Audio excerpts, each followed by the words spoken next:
Hello, everybody. Welcome to Week 2 FBA Season 8 Week Analysis. I'm here with Kevin. No. The fuck is that? No. Oh, you said yo. I see. And we're gonna start this analysis. It was another great week. We had some more great battles, and So announcements. There aren't any. I guess Spam is still planning on doing his random battle circuit, I think, next weekend, so make sure to sign up for that. Message him. So, here is the results from week 2. If you look at the differences between the projected differential and the actual differential, the average difference was 2.67, so it wasn't the best, but there are a lot of upsets this week. With the biggest upsets being Jacob versus Fennel with a 5 differential swing. It was projected that Jacob would lose to Fennel 3-0, but he actually won 2-0. And then also Zeta Ice versus Hoiden. It's projected that Zeta would win 3-0, but Hoiden actually won 3-0. Those are the results. And if you look at the standings and the kill leader, it is a bit it has a bit of extra information. Basically, some of the battles from week 3 are kind of sprinkled in there, right? Because we're doing this on Wednesday, so a few of the battles already got done. But it's pretty accurate for the most part. So if you look at it, actually everyone is 1-1 besides 2 teams. Those teams being the Cross Atlantic Crawdons and Spammer Generators. And Cross Atlantic Crawdons have a +5 battle differential and a +20 match differential, so they're absolutely crushing it. And DMT will also be crushing it if they can win this week, because they have a +10 Yo, can you say match the name? differential. DMT? Yeah. Yeah, DMT. And Spammer Generators, of course, is at -21. But we're seeing this week that they're already making a little bit of a comeback. It's very early into the season. It's only 2 weeks done out of 21 weeks. Hopefully they can catch up. If you look at the kill leaders, we have Victini at the number 1 spot because it is run very often. It has played all 7 games, because there's an extra game played that isn't here. It's me versus Camel. All 7 games Victini has come and has 15 kills, and Lopini's right behind with 13 kills. So what do you think about all this information, Kevin? It's pretty good. It is pretty good. Okay. A lot of good data out of this. So let's get on to Kevin's Game Bread highlights. So take it away, Kevin. Yeah, so Game Bread highlights of the week. Best set, Silver Shine, Focus Punch, Weavile. Scarf I know this set. Yeah, Sorry. Scarf's Focus Punch, Weavile. Now, I know it didn't work out. That was pretty unfortunate, but it's pretty heat. I don't know. I feel like it should have been like AV Focus Punch. I don't know though. That's AV just Focus Punch. Wait, why AV? Who was he against? It was for Scarf was for Megazant. Right? I see. I mean, Focus Blast would still kill him, and D-Gleam would still probably 2-hit KO, right? Fair. All right. I guess I could live one now. Biggest throw. Oh. Mitch switches out his Nido Queen and fucking loses. Come on, Mitch. You're better than that. Poor Mitch. All right. So now we're going to review the 3 battles that we thought were the most interesting. So first we have Jacob versus Fennel. And as you can see by this little infographic, we have Altaria doing a Dragon Dance, and we have Buzzroll using Toxic. So we actually managed to get all their teams this time. So let's actually analyze their teams real quick before we go into this. So the matchup, Jacob has Duraludon. Let's look at the actual matchup on the spreadsheet. So what team is this? This is MSU versus Fennel, so DMT. Alright, so MSU's got Torn, Magnezone, Hippo, Mantine, Mienshao, Delmise, Duraludon, Stoutland, Altaria, Mega, and Delphox. DMT's got Dragapult, Buzzwole, Thundurus, Nidoqueen, Starmie, Skuntank, Centiskorch, Ardino, Mega Mawile, and Abomasnow. So what do you think are important brings to this week? What do you think, Kevin, in terms of both their teams in general, or in both, their teams that they actually brung? What do you think are going to be some big players in this, some big Pokemon? I think Dragapult's pretty big. Dragapult is. Mawile kind of shits on him too, because he has no switch in. Yeah, the only And resist is then Delphox. Hippo takes a lot, and I mean, back to the Dragapult also, he has zero resist at all on his entire team. yeah, and then Besides Skuntank, I Altaria goes guess, crazy. resist Shadow Ball. And Altaria on the, yeah, on DMT does go pretty crazy. It's going to be about setting that up to win. Um, Other than that, if you look at the sets, we have some pretty interesting stuff. We have Scarf Duraludon with a fully offensive set and Steel Beam. We have, once again, DD Altaria to clean up. Standard Hippo set. We have Fire MZ Delphox with Sunny Day and Substitute. We have Setup Torn, Choice Banded Mienshao. And then on Jacob's team, everything is pretty standard. Standard Fizz Def Buzzwole. We have a sub Hex Will-O-Wisp Dragapult. And T-Spikes Nidoqueen. So yeah, let's get into the battle. Oh, I didn't share my screen with you, Kevin. Yeah, come on, man. Okay, you know what? Let me do this so they can't see when we switch to Discord. There we go. I'm so good. Alright. There we go. And then... Ah, we're back.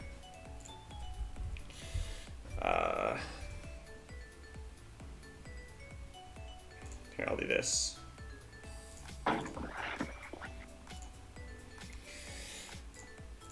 Alright. Can you see? Yeah. Alright, so we already discussed the matchup. Well, what do we think is a good lead here? So I think from Jacob's side, he's obviously going to want to set up Altaria to win at some point, so he's got to focus on weakening down things, mainly the Mawile, and I mean, yeah, the Mawile is going to be the most important, and I guess maybe the Nidoqueen a bit. He could definitely lead Duraludon, right? Because that kind of, especially with the Choice Scarf, pressures everything, and it can kind of get some chip off on Mawile with a Steel Beam or even just a Flash Cannon if he decides to switch to Mawile, right? I think Mienshao is going to lead. Mm-hmm. Yeah, Mienshao is good for just standard on momentum. It's a pretty standard lead, especially with a Regenerator. Actually, it does Reckless this time. And then from Fennel, we could just see maybe a Dragapult, because it does outspeed everything on Jacob's team if he doesn't have the have a Choice Scarf somewhere.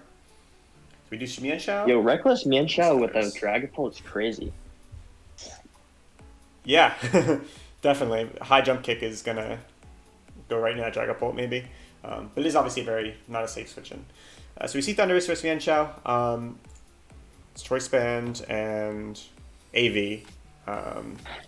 Yeah, so Thundurus, I mean, Stone Edge could be annoying, but Thundurus is looking pretty good here to threaten the Mienshao.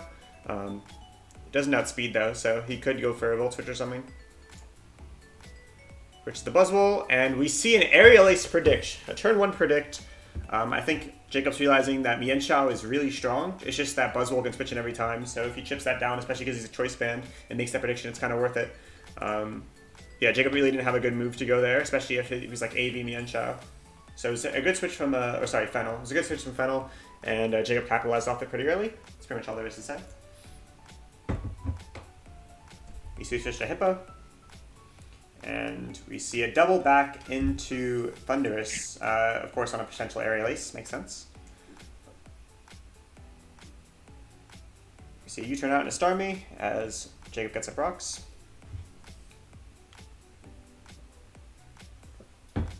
Switch to Duraludon on the Rapid Spin. Duraludon is a resist to most of Starmie's attacks. The only thing is Duraludon has shit Spadef, so it might not eat up the hits very well, but we'll see. You see a T-Wave come off, and a Para. Looks like Jacob's going to want to fire off a Draco. A crit, and a Para. That did a lot. It did do a lot. This is, yeah, Duraludon's shit special defense, and the Duraludon's dead. So that's very sad for Jacob. But we do see a Mist Thunder Wave, and Starmie gets hit with the I Like Your Cut G knockoff.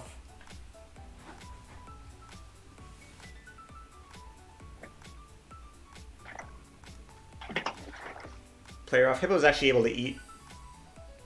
Yeah, that's crazy. Yeah.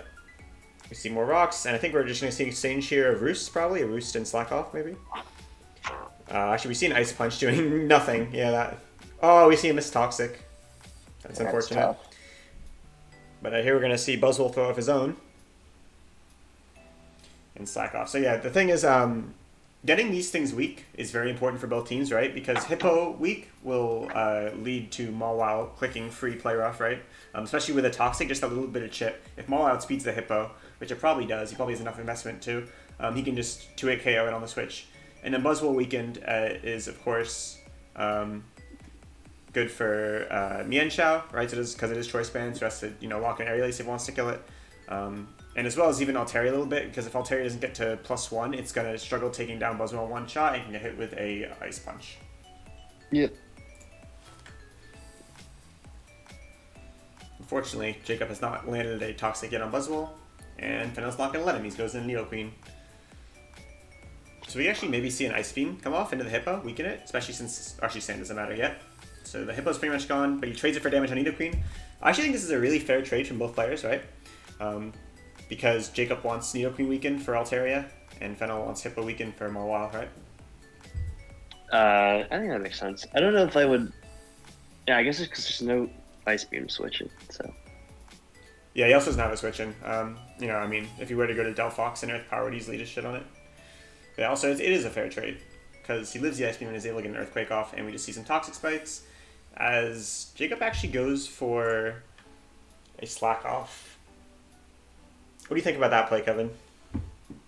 I would have just taken the Nido Queen kill. Maybe he just thought he's sacking, so he just clicked Slack Off. Exactly. Like, the only way he lives there, he probably thought, is that if for some reason he switched out the Nido Queen into, like, Thunderous, right? So Earthquake wouldn't even do anything. But I guess he failed to consider the fact that it's Toxic Spice, and he essentially just gets Toxic Spice for free because Jacob didn't go for the kill, right? Because Slack Off didn't do anything. He's still super low. I just think he didn't consider Slack Off only helped if he switched. Yeah. And even then, like, it's still just if he considered Toxic Spikes, he'd be like, okay, Slack Off isn't. Yeah, I'm still super low. Slack Off is good if he switches, but it's basically not even worth it. It'd be better just to just kill Nido Queen in case he does stay in, and Toxic Spike. But I guess he didn't consider Toxic Spikes and thought the only way that he stays in and I live is, or that he lives is that he switches out instead of stays in, right? So, yeah, small little misfade there, not that big a deal. You see Ice Beam come up, kill Hippo. Mianchao comes in to claim its kill with a little U-turn. Makes sense. And now we see Altaria. So yeah, this is actually... I actually like this play from Jacob, because obviously Altaria is, he's trying to get Altaria to sweep, that's his endgame. So he's bringing it in right now and forcing the Mawile in, and that would basically allow him to, maybe sack something else and then go into Delphox and put pressure on, because he really wants to get rid of Mawile, so we can force it in early and kind of weaken it down even a little bit with, Rock, Chip, and just a bunch of chip. He can maybe get ready for Altaria to take it down later. So we actually see a hard switch into Delphox, as a player has to do a shit ton, 64. And now we see a Sucker into a Z Sunny Day. That was nice. Another Sucker to finish him off, yeah. I don't really know what the Sunny Day is going to do, but, allow him to live a bit longer. Yeah, I actually wasn't sure about that. I think what it's for Heat Wave. Sunny Day? Well, it boosts speed, right? So that's all it does, boost speed. I think it's mainly for the Delphox itself, but I think he used it just because, it gets up Sun for free, and his Torn can use it with Heat Wave, right? Oh, that's fair. Isn't Hurricane, half accuracy in Sun? Yeah. But, if you look at... I guess the only thing that Torn would even click Hurricane on at this point is Dragapult. Oh, that's fair. Yeah, I think you want the extra Hurricane damage just to kill Mawile, which actually isn't that big of a deal, because he doesn't need to kill Mawile at this point. He just needs to try to weaken it for Altaria, so... but either way, I guess we was just delaying the inevitable. Delaying the Sucker Punch. So we see a sack of Buzzwole here. Makes sense. It's kind of useless at this point, considering how low it is. We see Thunderous come in. And look at that. See, this is why Sunny Day is good. Get a lot of damage on Thunderous. The AV Thunderous, I believe. Yep. And he's dead. That boy got zapped. Alright, so we're in the end game here. So what Jacob needs to do is, of course, DD, and I think he does have Earthquake, right? Yeah, so he needs to DD and Earthquake to kill Mawile. I don't think +1 kills Mawile though, right? I don't think he killed Mawile. Yeah, I don't know. I don't think he killed.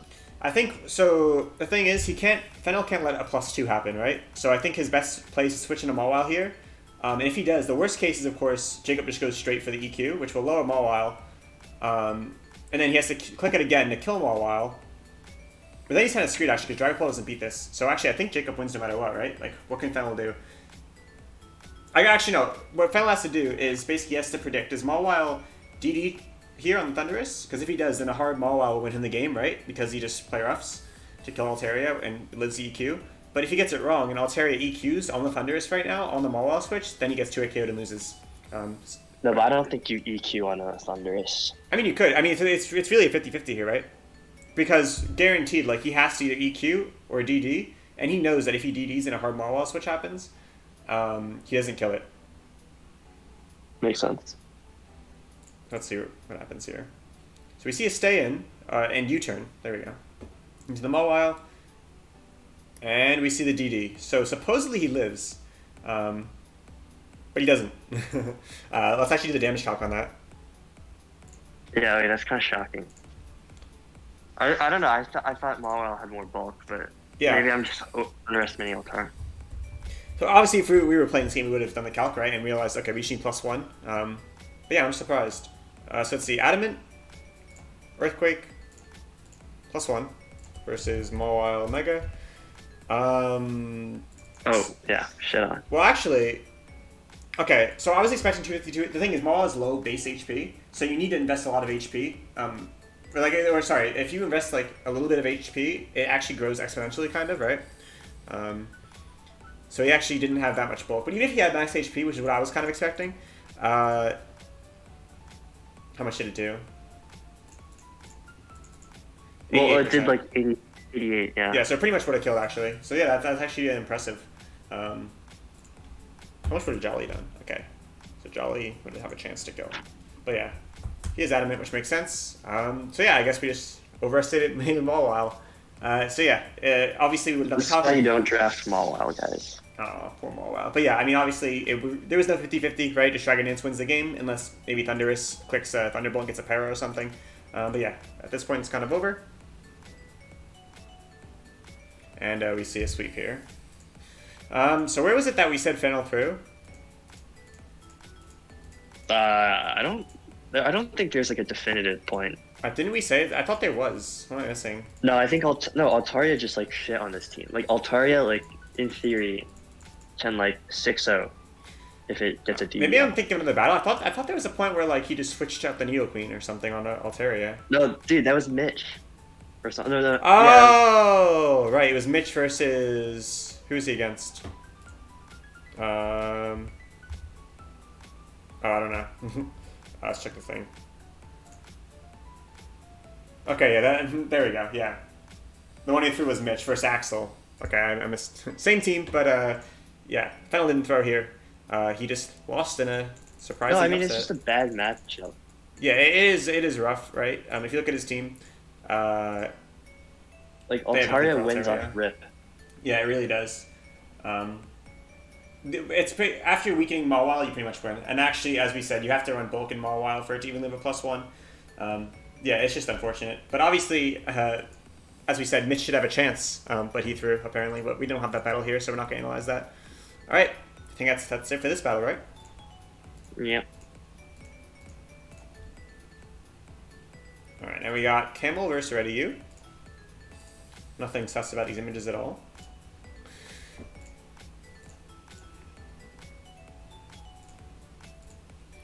Okay, so let's look at their teams real quick. So this is the Parasectric Functions versus the Dutch Dodrios, right? We got two of the best players in the league facing off. They actually, last time they faced, they were in the finals of FBA Season 7, and Ready U hacks the shit out of Camel, unfortunately. And Camel got stolen his FBA victory, second time in a row due to hacks. But this week, we got a normal league matchup. So let's see, what do they got? Yeah, so as always, the Megalopony is a huge threat to Parasectric Functions. However, the Alakazam, I believe, outspeeds, I think it's like 150, right? And Lopunny's what, 145? Yes. Is that correct? No, Lopunny's like isn't it 130 something? 135. Okay, there we go. And yeah, Mega Alakazam's 150. So in terms of Alakazam switch-ins, there's nothing besides Klefki, I guess. And actually, Kamala can maybe do something, but it won't like Focus Blast. So there's going to be a lot of... I feel like the teams are going to be doing a lot of defensive pivoting, but there's going to be some times where just a Pokemon can throw off a huge offensive attack, right? Yeah. Anything else to say about this matchup or about their teams they brought? It's kind of hard for you because you don't have this stuff open. You're kind of looking at my screen. I mean, I think they're both were running like pretty bulky teams. Yeah, like if Or you look like at as the like sets, bulky pivots, because they both had Rotom forms. right? They also have Togekiss with And then I Baton know Pass. Campbell, yeah, Uses a lot of pivoting. Incineroar with U-turn, right? Yep. So it was just a lot of pivoting. Um, we actually also see a setup Klefki, which I didn't even realize that Camel brought, because he brought that spoilers, he brings that next week to my battle. And no one shits on me. Yeah, I think Camel Oh, I sets. didn't realize it was weakness policy. Yeah. In my battle, it wasn't weakness policy, I think. Or was it? I forgot. I don't think it was, though. But yeah, Camel sets, they're all pretty standard, has some nice complex EV spreads. We do see a Grassy Glide and actually Drum Beating from Rillaboom. But yeah, standard sets, a lot of leftovers, and then we also have setup Klefki. And then on Camel's or our Ready Use team, we see, as Kevin said, a lot more bulky Pokemon. We see a lot of pivoting, right? We have Baton Pass and Volt Switch. We see, actually, we also have Nasty Plot here, which is very interesting. No Thunderbolt, but there's Nasty Plot.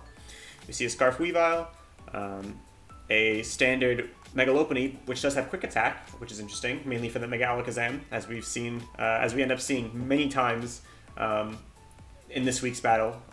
Camel's team, or Ready Use team, often uses Quick Attack against Alakazam, which is pretty smart. Set of Venomoth, and a Mesprit with Cassid Berry and Healing Wish. Alright, let's get into it. So what leads? What do we think about leads, Kevin? I think it's gonna be either Rilla or Rotom, like one of the pivots. Yeah, definitely. Maybe Incineroar. Mm-hmm. And then same for Ready. It's probably gonna. Well, Ready is probably gonna be a Lopunny because it's like pretty easy. Yeah, it's always great to just scout, maybe get a fake off for free. Also get your Mega off and get that extra bulk. And yeah, just a good pivot is probably a good start. So we see Hariyama ready for that Lopunny, but we see a Rotom Mow from Ready. And actually, Camel's going to be the one taking a free fake out on the Rotom. We see the leftovers. We see the Flame Orb. So Hariyama is ready to throw off a huge hit. And Togekiss is going to be able to tank the Facade, even though it is 59. Here we see switch to Rotom Wash as Togekiss heals up. Probably pretty standard play so far. We're going to see a Volt Switch out probably on the Rotom switch. Yep. So yeah, there's a lot of pivoting. Both teams have 3 pivot mons, right? Is Mesprit it's turn? Rilla, Yeah, Rillaboom, Rotom, and Incineroar. Yep. And then Rotom, Togekiss, Mesprit. Yeah, so 3 pivots each. We see a knockoff on the Togekiss. We see a Baton Pass, so yep, we see that pivot into Mesprit actually. Interesting. I don't really understand that. Maybe because he thought it was gonna be Blitz. Maybe. No, I think what he was I think he was expecting the parting shot. So he wanted to go into one of his mons that didn't give any offensive presence either way and just get up rocks or something. Yeah. So I think that's fair. Yeah. But yeah, I mean it's just U-turn, which is going to do a big chunk to Mesprit. And we see the keys come out to maybe set up on this Mesprit. So let's see if he can do that. We see just rocks him Ready U. As Ready U's probably shitting his pants when he sees this Klefki and just U-turns out on the Iron Defense. Goes into Venomoth, it's probably to put him to sleep. Yep, misses. And he lives the Sword Power. Yeah, that live was pretty crucial. Yeah, I mean Venomoth has great Spit F, so I kind of expected that. But yeah, it's very important because Klefki could have just kind of won, right? If he didn't get that. Klefki won. Yeah. What stops it? Nothing. Nothing. It's the wrong team. I guess the most damage. Well, it's +2 from Iron Defense, so he'd need a CC crit. Because I think he might live. Yeah, with the HP, he probably lives 1 Sword Power, so you have to go. Or it's actually Draining Kiss. I don't even know, but yeah, he'd need to like CC crit. Or like insane. Yeah, he loses. Yeah, he straight up loses there. So he gets to sleep. Yeah. And he's gonna Quiver Dance up to try to do as much damage as he can to this thing. What's his moves? It's Tinted Lens, I'm assuming. Yeah, Tinted Lens, and he's gonna have to hit it with a ×4 resisted Bug Buzz, right? No, well, it's Tinted Lens. Yeah, but it's still ×4 resisted. Tinted Lens only doubles super not very effective moves, right? I thought it just made everything 1x. Like all resist to 1x. I don't think so. Pretty sure. Let's look it up. Hopefully I don't get some weird source history shit. It doubles the damage, yeah, of any moves, which is not very effective. It's independent of whether the type never effectiveness mind. is 1/2 or less. Yep. So yeah, it's essentially going to be, with a 10 less, it's only a 2 times resist essentially. So Gotcha. I mean, obviously we know how the spell goes, right? It's it's very stally, but how does Ready actually break through this? Let's see. You see a Buzz only did 23%. Oh, that's how. He gets. Yeah, there's this. Yep. Okay, wakes up though, and we see sword power. So he takes out that guy. Because he gets a 3-turn sleep and then he gets drops. Yeah, I guess a 3-turn sleep into a drop. You see it on the nasty plot because he's volt switch. Makes sense. He lives, and he volt switches to kill. So let's say he didn't get the drop, right? Let's say he got a 3-turn sleep, maybe 1 drop even, because he got 2 drops, right? No, he got 1 drop. He got 1 drop. So let's say you get the 3-turn sleep, no drops, right? We're in the same situation here, except he has a bit more health, maybe like 60, 50%. No nasty plots. We see Draining Kiss. And because it's going to do a bit more... Actually, no, it's not. It's not Sword Power. It's Draining Kiss. Because he has a bit more health, he has like 70 at this point, right? I'm pretty sure he lives. Yeah, Sword Power would have done more. I think if he had 70%, he would have Draining Kissed here, lived the Rotom hit. And then he would have... No, I think he would have just Sword Powered twice. Right. I think the thing is, like, he doesn't know Rotom set, so if Rotom was Thunderbolt, then he could probably come, like, or if he knew that it was only Volt Switch, and he had that extra health, and maybe without even that extra health, he could have just Calm Mind up and probably beat it 1-on-1. But because he didn't know it was Volt Switch, and because he definitely lost that, 10% extra health, yeah, he couldn't really win the exchange here. So it's also a bit of information. Like, if he knew that Rotom wasn't Thunderbolt, I'm not sure if he still would have won there. But he definitely would have won if he knew it wasn't Thunderbolt, and he didn't get the spin-off drop. Yeah. He just Calm Minds and wins it there. So now we see more Pivot. And we see a Defog, right? With all that pivoting, you're going to want Stealth Rocks out of the way. Incineroar. On the Leaf Storm. So yeah, all pretty standard stuff, right? Just more switching. Parting Shot, or a Volt Switch, U-turn, Volt Switch. We see Hariyama come in to try to get a big hit, but he's going to take a lot. And Hariyama's pretty much dead at this point, right? He does do a lot to Togekiss, but... whoa. I would have Facaded here. So I think what Campbell was thinking is that... but let's just go here. So Facade is 140, right? And Heavy Slam is... Is it 120 on Togekiss? I think it might be like 100 or something. I don't think it's full. It's like, yeah, it's pretty high. Right, so it's like 200. So it is a bit more. And let's see, Facade did 57. So with a Roost, I'm not sure if Togekiss would have lived the Heavy Slam or not. But either way, like, it's most important that he just gets Togekiss low, right? So yeah, as you said, well, Facade's better. As long as you keep Togekiss low, it doesn't matter if it's dead or not. Yeah, exactly. For the most part, especially considering how bulky they're playing it. And you kind of want Alakazam to clean up. That's kind of your end game here. So yeah, definitely. The thing is, Facade is better, right? Because it covers a potential switch to like Rotom or something. But I think in hindsight, Camel's play was fine because I don't think I'd ever expect Ready You to go Rotom there, right? Because a Facade just wrecks No, it. I agree. I agree with that. I think the Rotom play was also really risky. Yeah, I don't think Rotom was the play there. And I also think that you can't really blame Campbell just for saying, do what? I think in the long run, it'll be better just to, more guarantee the kill, especially since I don't think he'd ever expected a switch. So I think it's definitely reasonable. I think in the long run, yeah, it's definitely reasonable to click Heavy Slam there. Even though, in hindsight, it's a bit worse, especially because, the Rotom switch is so sad. Like, Campbell was definitely very sad when he saw the Rotom switch. He still does a lot, though. And, but Rotom is, at 36%, which is a good amount considering his leftovers and stuff. Then we're going to see a Volt Switch here. And unfortunately, Ready's going to be able to get Togekiss back. I guess that was the logic. Like, Togekiss always heals on Incineroar. Right. But the thing is, if he just Facades there, Rotom dies, and then he doesn't have his Rotom, which means the opposing Rotom is just going to Volt Switch and everything, right? Yeah.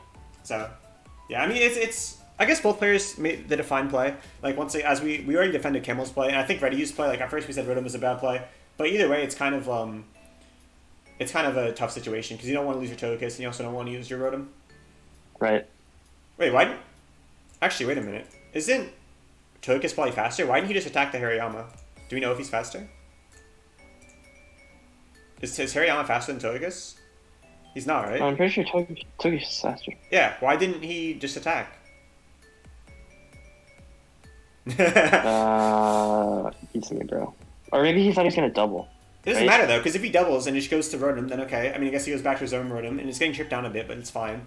Like Hariyama's low. I think Camel is losing the exchange mainly because Camel's losing like a lot of his a lot of his Pokemon. Like, or he lost Cuff. He's gonna use Hariyama soon. I think Reddy was up in that exchange, so I don't think he needed to make a play like that. He could have just attacked, right? I mean, yeah. I mean, I guess if we're speculating, he probably called the Rotom double Yeah, but I don't think that or was the worth Rotom it. switch, switching to Rotom wash. That's not even worth it though, because the thing is like Hariyama just can shit on all of your team with just one shot, and it's super low and it's super slow. So all his Pokemon just kill at this point. Right. And also like it's still a bit reasonable for Camel to stay in here. From Eddie's perspective, for two reasons. One, because Hariyama's so low anyway and so slow that it's not really useful, so he could just maybe try to keep it in just to stop Togekiss from doing something like a roost, right? Yeah. So yeah, I actually don't know why Reddy you switched. Reddy, you feel free in the comments to tell us why you doubled to Rotom here instead of just killing this thing.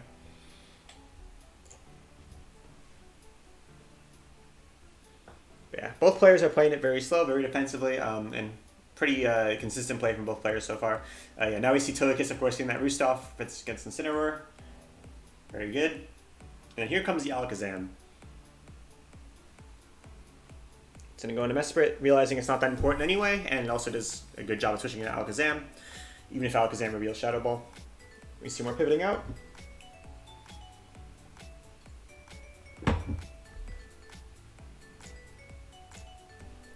And finally, the Hariyama dies. Yeah. And it gives Camel a bunch of momentum, because now he gets his Alakazam in. So this is actually a huge play. So let's see. He actually goes to the Dazzling Gleam, which is, yeah, I mean, it makes sense, right? Because it's better against, like, everything, actually. It's not better against Togekiss, I guess, but, I mean, Dazzling Gleam plus a lot of Psychics. Yeah, then you're Psychic, and I think it might even live that, but at that point, Togekiss can't really touch Alakazam back. I think Alakazam will win that exchange, especially with defense drops. He's pretty much going to be forcing Togekiss to roost every turn. And I think what Reddy is going for here is to try to go into a fake out. Not a fake out, like as in the move fake out, like a fake out on, Camel, going for like a Scarf attack when he's not expecting it, right? Kind of what I was doing with my Umbreon in the next week, as you'll see. Kind of switching into something that gets to it KO'd by Dazzling Gleam, and Camel's like, okay, I can just Dazzling Gleam again, I'm safe, and then we get a kill on it. So you see the Scarf knockoff, and Camel actually gives into it. He does not switch, which makes sense because he could be Pursuit. But he actually lives a knockoff, which is crazy. How much bulk did it have? Yeah, that's what I'm looking for. It actually had a lot. 252 with 80 HP. So I wonder if that was calced for. Actually, let's see the calc right now.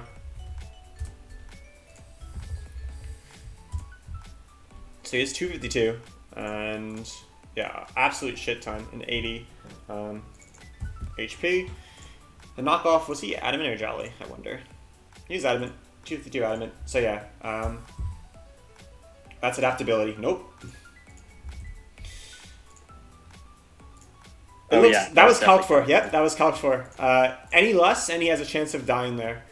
So Camel actually, good on Camel. Literally perfectly calking for Camel. Camel didn't just have a suspicion about the Scarf Weavile. He purposely calced for a situation like this. This is where you really see where your calcs come into play. It allows him to take out the Weavile and keep his Alakazam. Even though it's low, it doesn't really matter because it's super fast. The only problem with it being low is that Lopunny can come here and fake out. Which that was kind of a weird play. He has fake out and quick attack, right? Why do you need fake? Okay, I think like this is the same kind of play as what happened last time with him not switching out or predicting the double. Like I think he predicted the switch, so he wanted a U-turn, but it just wasn't worth it. Like, yeah, because like if you're ready, you're in a good spot. Like even though he just killed your Weavile, the thing is that you have fake out. Actually, I guess in the same time, though, he didn't know that... Okay, actually, I take it back. Because I was thinking... Yeah, because he knows he has to protect you with Alakazam, right? If he stays in. So I guess it's fair. But was it needed? Like, I feel like doesn't Reddy you guaranteed win at this point? For the most part. Like, Rillaboom's scary, but you basically just attack in everything and get everything low, and you could quick attack the Zam. Am I missing something, or...?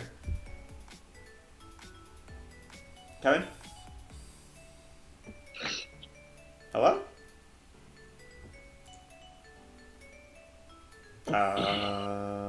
Kevin. Kevin. Oh, you just said lol. I don't think you can hear me anymore for some reason. Oh, I'm muted. Hello. Kevin. Yeah. I was muted. Yeah. I think I accidentally pressed. I was still recording. I was just like, what the hell? Why isn't Kevin speaking?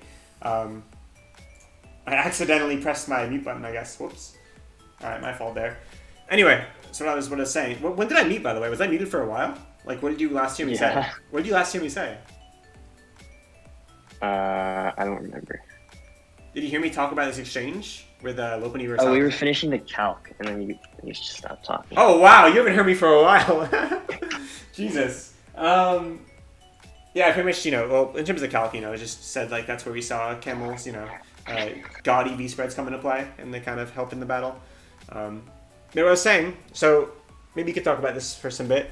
I was thinking that from Ready's perspective, he isn't guaranteed to win here, but he's in a really good spot where basically, obviously Camel doesn't have a switch in to his Lopunny, and quick attack will be able to kill Zam, right? So I don't know why he switched in here to risk just going for a U-turn, predicting either a protect or a switch, right? Yeah. Like, I think it was just unnecessarily risky. I mean, it wasn't too risky, right? Because you know that if Alakazam stays in, it probably has protects, expecting the fake out. But yeah, it was still just an interesting play. Anyway, we see the Mega and we see the quick attack. So yeah, and that is huge for Reddy. That if he didn't have quick attack there, Reddy definitely loses, right? Because basically, Yep. Yeah, it was good prep from Camel, by the way, like knowing for fake out. But unfortunately, Reddy just out preps there with a quick attack. Quick attack plus fake out. Yeah, quick attack plus fake out. Which is definitely good, because like in this turn right here, I mean, I guess you want to fake out first, even though you didn't do it. But yeah, fake out's, it's good because, if he stays in, you just fake out. And you don't obviously want a quick attack without, on the protect and revealing it. But yeah. So anyway, we see Rillaboom versus Lopunny. We see drum beating.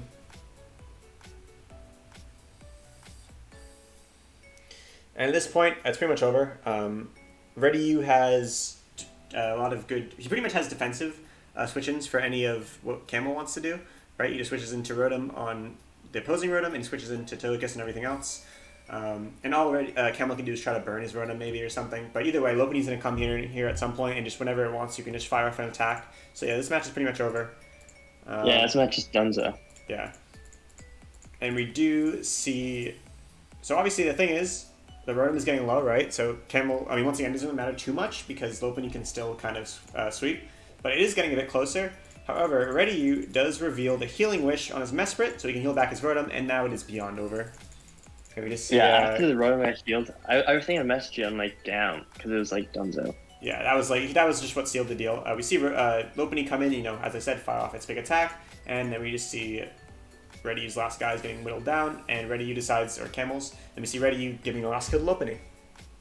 So yeah, good play by both players. Some interesting plays that I definitely want clarified, but for the most part, it was, of course, great consistent play, as expected from these two who faced each other in the finals. So yeah, great battle, and let's move on to the next one. Alright, so we got our last one. Zeta Ice versus Hoiden.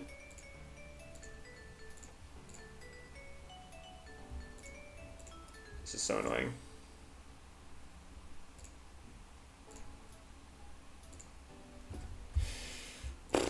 Hello? Is it not linked? Uh-oh. Yeah? No, not you. Uh-oh. I'm just talking to myself. Okay, we're good. Alright. Mistakes were made. Uh-oh. So this was the biggest upset. Obviously, we already told you guys the outcome of this game. So Kevin, want to get into comparing their teams? We got Darien with the Pittsburgh, or not Darien, it's Hoiden with the Pittsburgh Registealers, and Zeta Ice with the Lagoon Lugias. Yeah, well, I don't know. I feel like Hoiden, Rain goes crazy against Zeta. Mm. That's all I really have to say. Right. Yeah, of course, Zeta does have his electric types, but those electric types can't switch into anything. His best switch into a rain attack is, I guess, Sceptile, but Ice Beam hurts, and Gyarados is actually a pretty good switch in. Yeah, let's see what they do. Yeah, and if you look at their teams, actually, So we got Aggron missing 4 EVs. Good job, Zeta.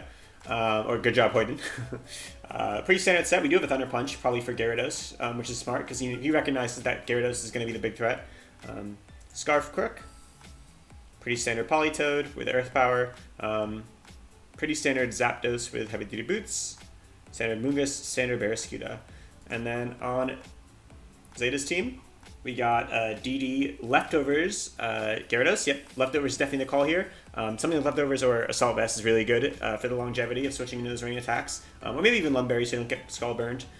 We see a standard I think Lefties is better. Yeah, Lefties is, especially, I mean, he's going with DD, right? So Yeah. I guess he wants to take as much advantage as he can of, the rain boosted waterfalls. So even a resist with a +1, a +1 boosted, rain boosted waterfall will do a lot to something like Right. Mega Aggron or the even the Amoonguss.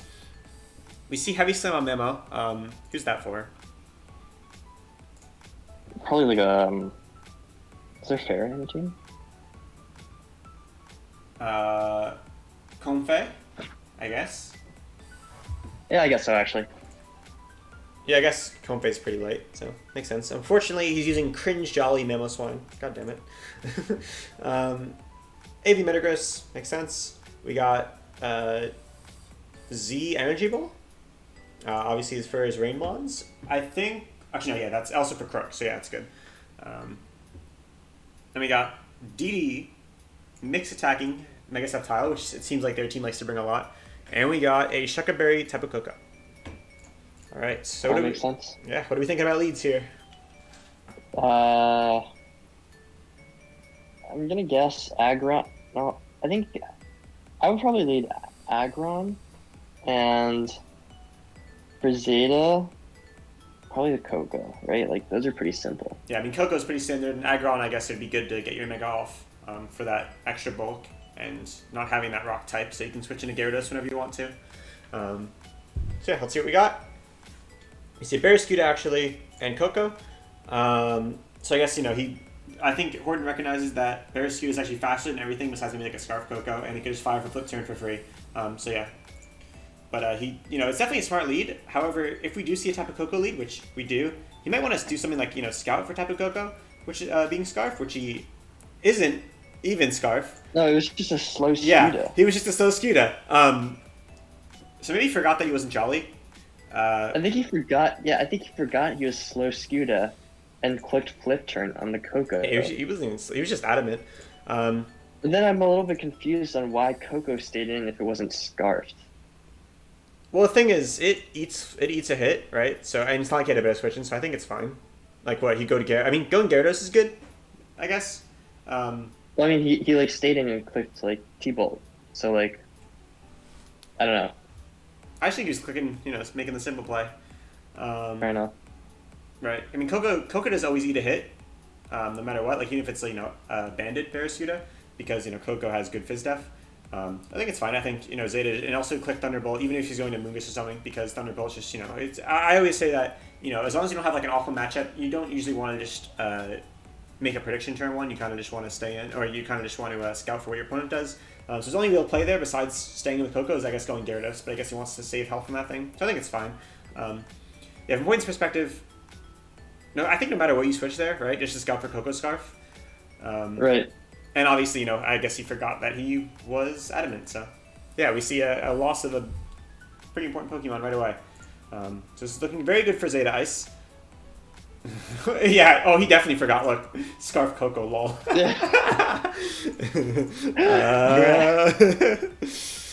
And we see, oh god, we see Crook come in here. This thing has a Scarf.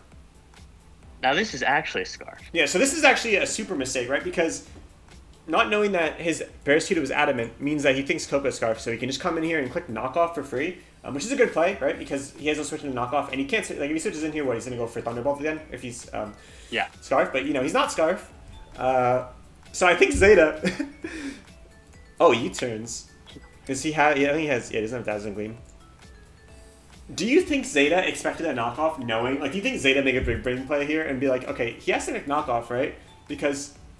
He's probably going to expect to switch. That's actually so funny. Yeah, because I actually think that probably happened. Yeah, so not only... There's no way you turn...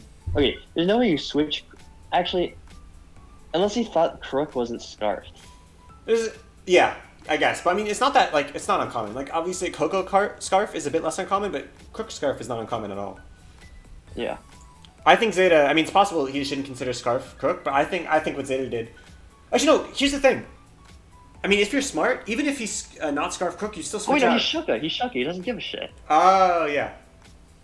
But the thing is, what I was going to say is that even if you don't expect a Scarf on Crook, you still, I think, would hard switch because you don't want to reveal that you're not Scarf, right? Right. Because the U-turn chip isn't worth it. But, I mean, he's Shuka, so, you know, makes sense. I guess he's fine taking the chip on Coco instead of anything else. But, I mean, either way, from all perspectives, this is a good play from Zeta. So, yeah, pretty funny. Hoiden revealing the fact that he thinks he's Scarf is also pretty funny, especially since it kind of hurts him. Yeah, Scarf, I see. Yep, there you go, Memo. Hoiden, what you doing, bro? So we see an Amoonga switch on the Gyarados, makes sense. And Gyarados starts with a substitute. Who is? Oh, it's Crook. I personally think he shouldn't have sub. I think he should have Dragon Dance first, just because, you know, he can kind of surprise his opponent with a sub, maybe a Sleep Powder. But, you know, it's fine. That's what I was thinking too. Because you can sub on the Spore. Yeah, and Gyarados actually has such a huge base SpDef stat that he eats the Sludge Bomb. No, he eats the Clear Smog. No, Sludge Bomb. He eats Sludge Bomb. No, which is crazy. Yeah, it's base 90, but he eats it through sub because he's max HP. And Gyarados is a huge. It has like base like 100, I think. SpDef. Yeah, base 100. So yeah, it's actually super SpDef bulky. Gyarados is just that good. So yeah, this is looking very bad for Hoiden. And then I think Zeta throws. Yeah, he just attacks instead of subbing again. So why, right? Like, why didn't he just sub again? He should have subbed again. Yeah. He Because you Sludge Bomb doesn't break benefit. it. Yeah, Sludge Bomb doesn't break it. There's always a net benefit. Yeah. And he's leftovers. Yeah. That was just a big misplay. So you know, I mean, Hoiden obviously started off the battle with some misplays. Now we got Zeta with a misplay. I guess. We see Zapdos switch, and we see just a hard DD. When he should have subbed even then. I mean, okay, if you switch into Zapdos, I guess you take more health if you sub there. Actually, no, you always want to sub there again, because the thing is, if he stays in, once again, you eat his hit, and you don't take a Clear Smog, you don't lose your stats. Does he maybe not know that Clear Smog doesn't go through sub? That might be it. Maybe. And then also, if he hard switches to Zapdos, if you DD here, you're going to have to No, but even if you don't know that Clear Smog doesn't go through sub, you want to sub anyway, because you don't get poisoned from your Sludge Bomb. Yeah, exactly. Well, he thinks he's in a Clear Smog, so you can't get poisoned from that, but he doesn't want to take the extra health, I guess, to do that. I don't know. Either way, it's not a good play. And even if he switches to Zapdos, you still want to sub, because if you DD once, then, okay, either what you do, that means that you are forced to either switch out or save your Gyarados, and you don't have a choice. You have to do one of those two. Whereas if you sub, then you could, if you really want to get the hit on Zapdos for trading your Gyarados, then you could DD after the sub and kill him. But it also gives you the chance of switching out your Gyarados after you just get a Waterfall off, right? Because like if you sub here, you can get a Waterfall for free. Now you're forced to either get your +1 Waterfall or switch. Whereas if you had a substitute here, you can either just attack them or you can DD, so you're in the exact same spot and you just get an extra. You get the choice of switching out after a Waterfall. But we see the choice is to stay in, and the Zapdos reveals to be Triscar. Just faster. What? Yeah, he's zero speed. Dude, what is this battle? Wait, We caught Dick Ballin. Dude, look at me, surprised. So everyone's watching this battle. We're like, okay, surely Coco's Scarf. We're like, nope, Barrowski's adamant. Okay, surely this Zapdos is Scarf, right? Surely Gyarados isn't slower. We got Dick Ballin. Something tells me Scarfdos was it. I actually want to calc that. I feel like Gyarados might have had a chance of living that. How much health was he at? Oh, he's at 87. Maybe not. No way. I think he may have had a chance of living at 100. Because it's a weak... like Quad? Yeah. Volt Switch? Mm-hmm. No. Okay, if he's max... What's even the set? Okay, so if he's 252... Well, I was thinking if he's bulky. Because if he's 252, obviously no. But if he's bulky, he actually does have a chance if he's full HP. So... right? Yeah. Yeah. But yeah, we got Dick Ballin. So that certainly happened. We see a Memo Swine versus Aggron. We're going to see an Earthquake do just over 50%, but the curse comes off, and he's basically giving away his Aggron for the Memo. I guess fair. Memo Swine's a big threat. It always is a big threat to any team. Now we see the Azelf come in and finish off the Aggron. Good plays. And we see Crook come in, and we see I like a gut G. I like a gut G. So the Scarf, and even with a Z move, it dies. Let's actually see the Gawk. Yeah, Azelf has dog shit defenses, bro. I thought I had good enough to live that. So it's actually is he adamant? He's jolly. Yeah. And he has 52 HP? Wait a minute. That was a roll. Okay, 37% chance to kill. So yeah, it was a roll. Damn. Yeah. That's crazy. Bye-bye. And the rest of the game, pretty self-explanatory. We see Dragon and Sceptile. It's too little too late, though, because we have an Amoonguss. That's just able to finish him off for the most part. We see Metagross, but, Polytoad can switch in and even eat something like a Thunder Punch pretty well. Eats, goes for Earth Power, which does... Look how little this Earth Power does, because it's AV Metagross, right? And it also is a lot of HP, but look at that. Oh, dude, that does nothing. Dude, he had Weather Ball! Weather Ball is more! It's 100 base power, times stab, times range, so it's 225 damage. Earth Power is only 160. Hoiden! Oh my god. Yeah, if he clicked Weather Ball, that would have done like 35, I think. Maybe 40? No, probably 35. 37, I'd say, actually. Just to be exact. But, yeah, so Hoiden's throwing the game for the millionth time. We see Thunder Punch and a Crook. We see probably just an Earthquake, right? And we see the game is over. He actually lives with Metagross. And... Wait a minute. Could he have won? If he stayed in... Wait, let's say he stayed in with Metagross, right? Instead of just going Coco in case of a knockoff, which, Because I had a feeling Metagross might be able to live the Earthquake. He kills Crook. Then it's Coco versus the rest of his team. Coco doesn't have the moves to kill Amoonguss, though, so yeah, he couldn't have won. Yeah. As long as... I mean, the thing is, if he just goes Amoonguss, I think it's possible Coco could have won just with Thunderbolts. Maybe, but Hoiden would... Supposedly Hoiden's smart enough to switch into Polytoad to give more regenerated Amoonguss, right? Surely. Yes. Surely. Yes. And then the game's over. So let's, real quick, count all the misplays. I think that'd be a fun activity. Well, let's see it more. Okay, place your bets. Who did more misplays, Hoiden or Zeta? What do you think? I think it's Hoiden. Okay, I think. Okay, we'll say Hoiden. Actually, I'll bet Zeta. I'll bet Zeta. Fuck it. All right, so turn one. Misplay number one, staying in, obviously, and not realizing your speed stat. That's one for Hoiden. Another one for Hoiden. One more for Hoiden. One more for Hoiden. You could honestly say two just because of how many misplays that was, but I think it's fine because Zeta did some pretty bad ones here. No offense to these players, by the way. We're just trying to help them. But when we point out the misplays, like when we're commentating the battle, we're trying to help them. Now we're just kind of joking around a bit.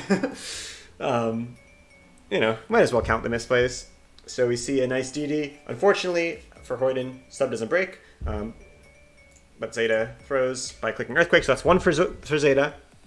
And then honestly, because it's such a bad mistake, I'm going to count it again right here, right? When you just DDs again. Another one for Zeta. Yeah, this is misplay. This is another misplay. Yep. Another misplay. Not being faster than the Zapdos. I think that counts. Actually,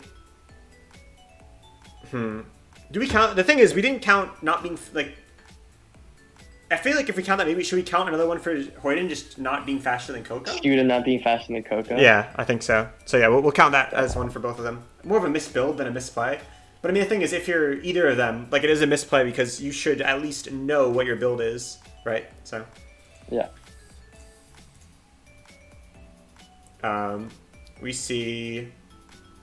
Yeah, his only play was to go Crook, I guess, and unfortunately, he gets the roll for Zeta. Yeah, there just was no misclick here. Yeah. Or no misplay. At this point, it was over, right? So. Yeah. Oh Oh. no, no, Earth power. Earth power. Earth power. Obviously, it doesn't really matter that much in the end, but it's. No, it didn't matter, but it's still like a. It's It still a did matter. misplay. It did. Yeah, still misplay. It did matter for differential because he would have been in range Oh of yeah. earthquake now. So yeah, it did matter for differential. So we got. I guess you were right. We got 4 misplays from Hoiden and 3 from Zeta. It's crazy that the thing is, right? You'd expect they have roughly the same amount of misplays, but Zeta was projected to win 3-0, and Hoiden actually won 3-0. I think we can honestly chalk that up to like Hoiden's misplays Matchup. I mean, I think it's more just the fact that Zeta's misplay, like he literally wins with Gyarados, right? Does he? Yeah. Let's go back. Let's go back to where he was.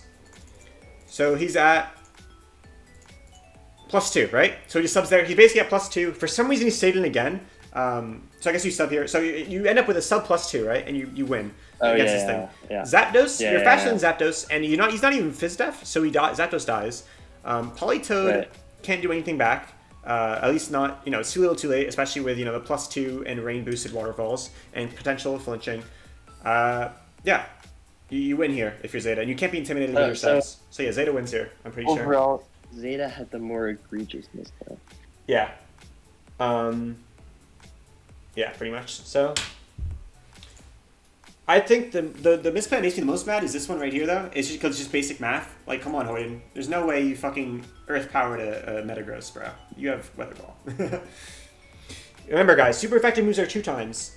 But if you have a stab move in the range, it's 1.5 times 1.5, which is 2.25. It does more. Also, it's a higher base power. Yeah, so that's pretty much all there is to say about this battle, right? Anything else to add, or? Nope. Yeah. Also, I think these players, like, Zeta definitely knows he made mistakes. Besides the fact that it's just mistakes in raid, he was talking to me after, and he's like, bro, I can't believe I threw that away. And Hoiden, you gotta get your shit together, bro. I hope you realize those mistakes. You gotta get your shit together. But yeah, so those are the battles for this week that we analyzed. Slideshow. Those are the battles. All pretty entertaining. If you look at this, it's like there's so many scarves in this match. There really weren't. It just like There was Zapdos only scarf? one scarf. Wait, There's Zapdos only one scarf? Coco scarf. scarf? No way. Zapdos and Coco and Barraskewda? No way. Yeah, there's only one scarf. Okay, so here's the next week's matchups. Here are our projections of the matchups. Most of the matchups actually are pretty fair. There's only one matchup, which is down here, Axel versus Shinto, where there's a +3 expected differential. Everything else is, ±2, right? What's so funny, Yep. Kevin? Yeah, you have a criticism of any of these? No. No? What are you laughing at? You do you not like... I'm you not- laughing at Noah versus Campbell. No spoilers, no spoilers. Yeah, it's going to be tough for me, guys. Versus Camel next week, one of the best players in the FBA. Anyway, I think that's it, right? Okay, yeah, that's all we got for our analysis. Sorry that it was a bit late. Kevin and I couldn't really find a good time because it's been a bit of a busy week. Just an important guy. Yeah, Kevin's just a super busy guy. He's very important. He's always you've seen that picture of him with the looking like he's from the fucking Matrix, bro. What's that called? What's the movie called? What, Men in Black? Yeah, Men in Black. There you go. Looking like a Men in Black character. He's always busy. He's the businessman. He's a business major. He's a businessman. So yeah, hope you guys have enjoyed this video, and I hope you see you guys next week. Bye bye. All right.